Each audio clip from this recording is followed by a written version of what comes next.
एक शहर में एक बूढ़ा किसान रहता था।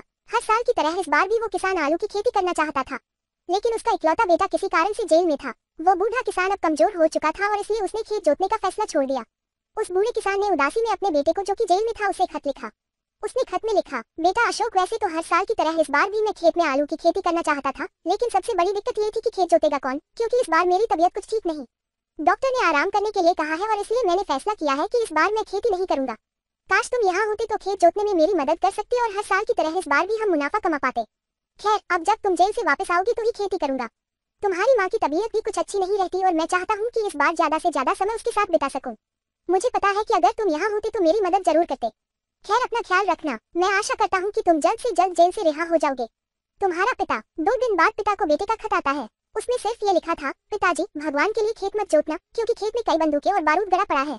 जैसे ही पिताजी को बेटे का ये खत मिला, उसके कुछ मिनटों बाद पुलिस आ गई और उन्होंने पूरा खेत खोद डाला, लेकिन उन्हें वहाँ कुछ नहीं मिला। अब पिता थोड़ा घबरा गया था और उसने अपने बेटे को जेल में एक और खत लिखा। बेटा, तुमने पहले खत में लिखा था कि खेत में बंदूकें और बारूद गड़ा है, लेकिन वहाँ तो पुलिस को कुछ नहीं मिला। आखिर ये पूरा माजरा क्या है? बेटे ने अपने पिता को खत के जरिए जवाब दिया, पिताजी, वो मैंने पुलिस वालों के साथ एक छोटा सा मजाक किया था। अब आपका खेत तो पुलिस वालों ने जोत ही दिया है। अब आलू की फसल आसानी से हो जाएगी। माफ कीजिएगा पिताजी, जेल में रहते हुए मैं आपकी इतनी ही मदद कर पाऊंगा।